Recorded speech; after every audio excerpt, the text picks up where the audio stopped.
Salut, Cyril de Web de Fou, j'espère que t'as la forme aujourd'hui. Alors on se retrouve pour un podcast pour parler emailing, taux d'ouverture et taux de clic. On me pose souvent cette question, est-ce que mes taux d'ouverture sont bons, est-ce que mes taux de clic sont bons? Donc on va voir ça ensemble juste après, on va voir qu'est-ce qu'il faut faire pour les améliorer ou au contraire, est-ce que s'ils sont bons, comment on fait pour maintenir ces taux-là.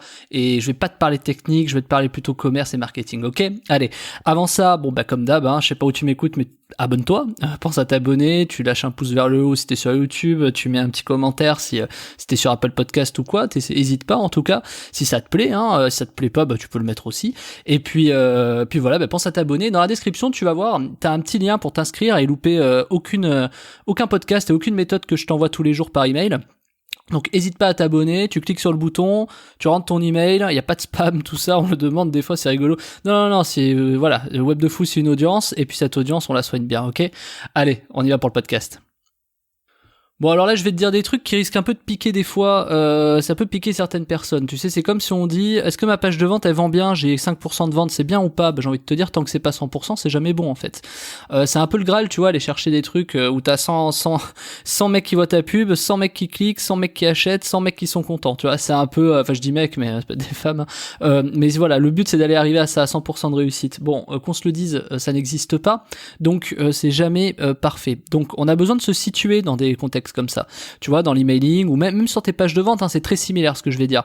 Je sais pas si toi t'es entrepreneur, si tu fais du B2B, du B2C, tu sais, si tu t'adresses aux professionnels ou aux particuliers, je sais pas si t'es coach, formateur, infopreneur, bref, peu importe ce que tu fais, c'est toujours un peu les mêmes mécaniques en fait, c'est toujours les mêmes choses. Et ces choses-là, elles sont assez simples à comprendre, on va le voir juste après. Ces choses, ce qu'il faut comprendre, c'est qu'avant tout, t'as pas besoin de te mesurer. Moi, la meilleure chose que j'ai pu faire dans ma vie pour cartonner dans mes business, c'est de pas regarder ce que faisaient les concurrents. Faut jamais regarder ce que font les concurrents. Déjà parce que, jamais, peut-être pas. Je vais t'expliquer. Quand tu regardes ce que font les concurrents, tu t'inspires d'eux. Donc du coup déjà c'est foutu, c'est-à-dire t'es conditionné. Tu vois, quand tu fais de la musique, pense à Mozart. Alors, je veux pas comparer Mozart, mais tu vois, faut pas trop partir en sucette. Mais Mozart, si tu veux, il avait pas de repères. Tu vois, il savait pas comment faire des accords sur un piano. Il connaissait rien. Il y allait au feeling. Tu vois. Bien sûr que si Mozart avait suivi des cours, c'est la question, est-ce qu'il aurait été meilleur ou est-ce qu'il aurait été moins bon? Moi je pars du principe que tout ce qui est fait avec le cœur est naturel, ce sera toujours mieux. Même si ton concurrent a fait déjà mieux, toi tu le fais pour certaines convictions et ce sera forcément pas les mêmes raisons que ton concurrent. Et à partir de là, tes concurrents, il faut comprendre un truc, c'est que il y a plusieurs axes stratégiques, tu vois, soit tu mets du pognon et tu défonces tout le monde, tu vois, ce qui a été le cas du Bon Coin, ils sont arrivés, ils ont foutu du pognon, je crois que c'était 4 millions à l'époque, puis voilà, ils ont bouffé le marché. Bon, toi tu peux pas faire ça, tu vois, sinon tu le ferais. Donc la solution, c'est quoi? C'est de ne pas regarder tes concurrents, surtout pas. Donc, essayer de se mesurer, tu vois, ça c'est très masculin aussi. Essayer de se mesurer en se disant, ouais, mais là c'est moins bon ou c'est meilleur, tu vois. Je vais te dire un truc, pense à ça. Je sais plus, je crois que c'était Jean Rivière qui disait ça à une époque. Il disait, on s'en fout d'avoir 1000 visiteurs sur son site, il vaut mieux en avoir 30 qui achètent. Bah évidemment, tu vois. Donc après la question, c'est que est-ce qu'avec 30 t'as un meilleur taux de conversion qu'avec 1000? Et en gros, là t'as deux écoles, donc. Soit tu fais du gros spammy, c'est du gros spam, c'est-à-dire tu t'en fous d'avoir, il faut que tu aies 100 000 de trafic pour faire une vente, soit tu arrives à avoir un mec qui te fait une vente. Donc lequel est le mieux? Ça dépend de tes méthodes en fait. Tu vois, il y en a qui arrivent à générer du trafic en illimité, mais qui arrivent pas à vendre. À l'inverse, t'en as qui arrivent super bien à vendre, mais qui ont pas de trafic. Donc les taux, tu vois, on s'en fiche un peu en vérité. Il faut faire là où t'es à l'aise. Je vais te donner l'exemple du mailing, donc vu que c'est le sujet. Le mailing, il y en a, ils me disent ouais, j'ai 25% de taux d'ouverture. Moi j'en ai 50, c'est bien ou c'est pas bien? J'ai envie de te dire, moi je peux avoir 100% de taux d'ouverture, tu vois. 100% c'est bien ou c'est pas bien? Tu vas me dire que c'est bien, ok, mais bon, moi si j'envoie à 2 personnes un truc, forcément les 100% vont ouvrir, tu vois. Je sais lesquels cibler, ceux qui ouvrent tout le temps mes emails, pas de souci, je les cible eux, et ils vont ouvrir à 100%. C'est pas un problème. Pareil pour les clics, si t'as 100% des gens qui cliquent, tu prends tous tes cliqueurs qui ont cliqué sur tes bases mail, qui ont cliqué sur les 30 derniers mails que t'as envoyés, tu les prends eux, t'auras 100% de clics, tu vois. Donc le pourcentage n'a rien à faire là, tu vois. Et je sais que c'est pas vraiment la question qu'on me pose, mais je vois pas l'intérêt de connaître des taux d'ouverture ou des taux de clics, tu vois, c'est comme des chiffres. Est-ce que tu fais 100 000 euros? Est-ce que tu fais 1000 euros? On s'en fout. Tu vois, on me demande des chiffres. Alors c'est rigolo parce qu'en plus, moi, mes chiffres, je les fais dans beaucoup de domaines.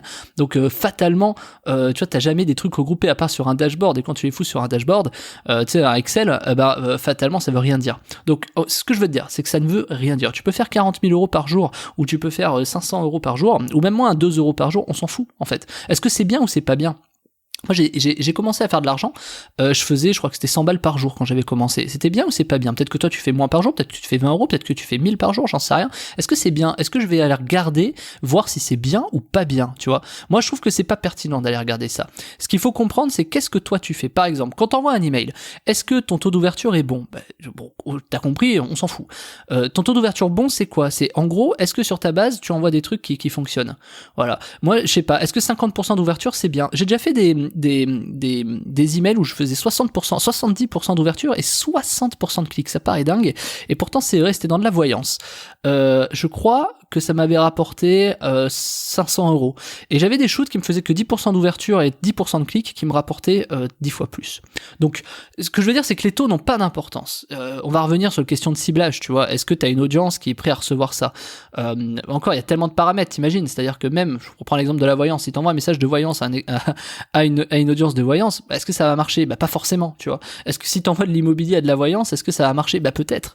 Si tu rédiges bien les messages, en fait, on va revenir toujours sur le même process. C'est est-ce que tu rédiges bien tes messages? D'ailleurs, j'ai sorti une formation hier sur le podcast d'hier sur la méthode pour rédiger un email. C'est exactement la même chose en fait. Tu peux t'adresser à n'importe qui à partir du moment où tu adresses un bon message. Et ce bon message, forcément, s'il est bon, il va cliquer. Pour moi, ton taux d'ouverture, on s'en fout. Ton taux de clic, il va être peut-être déjà un peu plus à regarder, et encore que, parce que même si t'as que 5% de clics, je vais te donner un exemple. Dans la rencontre, tu peux faire des kits qui fonctionnent, mais dans la rencontre, même n'importe quel secteur, tu peux faire des kits où les mecs vont cliquer à mort. Ils cliquent à mort. Est-ce que ça fait des ventes pour autant? Si ton message il est pas cohérent, non. Si jamais tu mets des kits qui cliquent à fond ou qui cliquent pas du tout mais qui sont hyper ciblés, t'as que 5% de cliqueurs, si ça se trouve c'est 5% de cliqueurs, ça va être tes acheteurs. Donc encore une fois, le problème c'est pas de savoir si les taux sont bons. Le problème avant tout c'est de savoir est-ce que ton produit, est-ce que t'as un produit, est-ce que ta page de vente, t'as fait une page de vente, maintenant il te faut combien de personnes pour vendre. En général, quand tu fais des produits qui sont pas bons, tu peux vendre entre 0,25%, donc c'est-à-dire pour 100 clics t'as 0,25% de vente, ou 1%. Ça, c'est des produits qui sont moyens.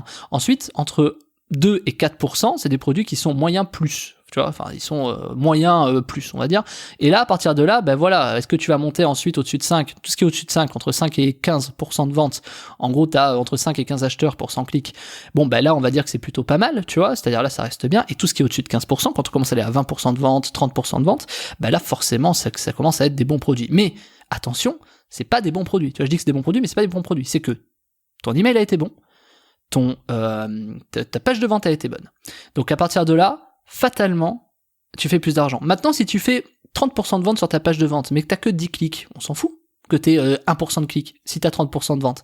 Donc, tu vois, je veux dire, les métriques, on s'en fout, en fait, ils veulent tout et rien dire. Si j'arrive à faire 70% de clics, je te pose un truc comme ça sans réfléchir, d'accord? Si j'arrive à faire 50% de clics, et que j'arrive à faire que 1% de vente, est-ce qu'il vaut mieux faire 5% de clics et 50% de vente, ou 50% de vente et 5% de clics? Tu vois, c'est assez mécanique, en fait. Donc, je vais te dire, ça dépend, même ça, je vais te dire, ça dépend le prix que tu vends ton produit, finalement. Donc, il y a un métrique à regarder. Moi, j'appelle ça l'ICPC. C'est le coût pour 1000 clics. C'est-à-dire, est-ce que ton ICPC est bon? Par exemple, tu divises ton chiffre d'affaires par le nombre de clics. Là, tu vas savoir si c'est bon. Ça, c'est un métrique à garder. Les taux d'ouverture, les taux de clics, ça se travaille. Ton taux de clic, il est pas bon, tu fais un meilleur kit. Ton taux d'ouverture, il est pas bon, tu fais un meilleur objet. Ton taux de délivrabilité, il est pas bon, cible des emails un peu plus qualitatifs. Tu vois, c'est aussi simple que ça. Ta page de vente, elle vend pas, change des trucs sur ta page de vente, change ton titre. Déjà, avant tout, change ton titre si ça vend pas. Et ensuite, tu changes un peu le texte et la formulation. Et puis, tu te formes pour apprendre à mieux vendre par l'écrit. Et tu vois, c'est ça que je veux te dire, c'est que les taux, on s'en fout. On s'en fout. Le seul truc que t'as regardé, c'est ça. Pour combien de clics tu fais combien de ventes? Et pour combien de clics tu fais de chiffre d'affaires? C'est les seules métriques qui doivent t'intéresser. Pourquoi? Parce qu'après, tu sais combien de clics t'as acheté. Et savoir si tu fais 5% ou 15% de clics, on s'en fout. En fait, à la fin, tu sais que t'as besoin de tant de clics. Et après, tu t'améliores gentiment. Ah tiens, quand je fais ça, ça marche un peu mieux. Tiens, je vais faire un peu des meilleurs clics, etc. C'est pas parce que tu vas avoir 40% de clics qui vont te faire arriver 500 visiteurs que tu vas forcément avoir des bonnes performances, tu vois. Si tu vends un produit à 1 euro et que t'as 500 personnes qui viennent et que t'as 50 acheteurs, c'est moyen, tu vois. Par contre, il vaut mieux avoir peut-être que 10 acheteurs à 1000 balles, tu vois. Ça veut rien dire, ces taux. Faut arrêter ça. Donc, c'est quoi alors? C'est quoi la solution? La solution, elle est très simple. La solution, c'est d'avoir un produit cohérent, c'est d'avoir une page cohérente avec des choses qui accrochent. Si ces choses accrochent, il faut que la promesse aille jusqu'au bout. Il y a des techniques qui sont génial pour ça. Des techniques qui sont aussi simples qu'efficaces. C'est-à-dire, il faut créer de la curiosité, tu vois. Cette curiosité, une fois que tu l'as créée, mais c'est ce que je disais hier, c'est rédiger des mails, hein. Tu crées de la curiosité et la personne derrière va réussir à faire un appel à l'action. Quand elle arrive à faire un appel à l'action, qu'elle arrive sur ta page, il faut que tu arrives à vendre et que tu déclenches le bouton achat. Sachant que dans chaque étape, tu perds des gens, tu vois. C'est ce que je te dis, tu fais pas 100% d'ouvreurs, 100% de clics, 100% de vente, malheureusement. Donc arrête de regarder ces taux.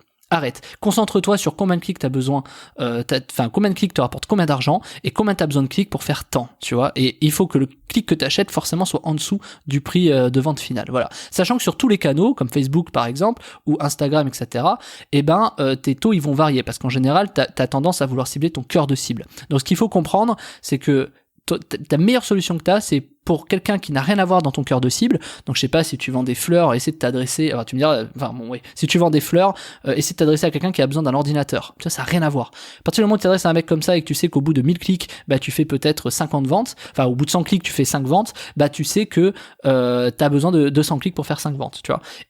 Et sur des marchés qui n'ont rien à voir, ça te permet vraiment de savoir si tu arrives à intéresser les gens. La meilleure façon de tester tes taux ou savoir si tu fais des bons messages pour augmenter tes taux, c'est de tester sur des choses qui ont rien à voir. Parce que quelqu'un qui n'a rien à voir, si ça a vraiment rien à voir, il s'en fout. Donc c'est la meilleure façon de réussir en fait ton business, c'est de proposer ton produit à quelqu'un qui n'en a pas besoin. Ça paraît fou, mais pourtant c'est vrai. Parce que tu vas vite voir si la personne est intéressée, tu vas vite voir si la personne va cliquer et acheter. Si t'arrives à intéresser, ne serait-ce que, je sais pas, sur 100 personnes, sur 100 clics, t'arrives à toucher 100 personnes. Ces 100 personnes, t'en as 50 qui cliquent sur ta pub. Sur ces 50, t'en as 10 qui achètent, alors qu'au départ, ils en avaient pas besoin.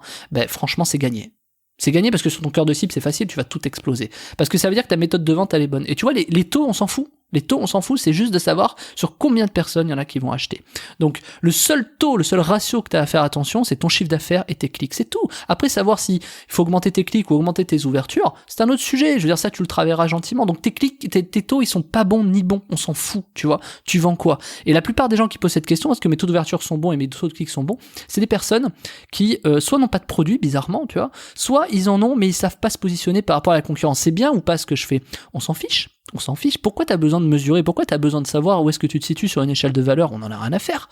Tu vois? T'es content de ce que tu fais? Oui. Eh ben voilà, l'histoire, elle est réglée. À partir de là, tu vas aller trouver toutes les solutions pour les obstacles. Et l'histoire, elle est pliée. Voilà. Donc surtout, le seul truc que t'as à retenir, c'est on s'en fout de tes taux d'ouverture. Regarde pas tes concurrents. Est-ce qu'ils sont mieux? Te mesure pas. On n'a pas besoin de se mesurer. On n'a pas besoin de se mesurer. À partir du moment où tu te mesures, c'est déjà trop tard parce que t'as envie de savoir c'est quoi. Ça veut dire quoi te mesurer? Savoir si t'es mieux, moins bien, que quoi. Mais moi, je peux te dire que j'ai des shoots qui font 1% de clics, comme je t'ai dit, qui peuvent me rapporter 10 fois plus que ceux qui font 30% de clics. C'est faire des clics, c'est facile. Faire des ouvertures, c'est facile. Vendre, c'est facile. Après, il faut trouver la bonne chaîne entre les trois, tu vois. Et c'est ça le plus dur. Ok?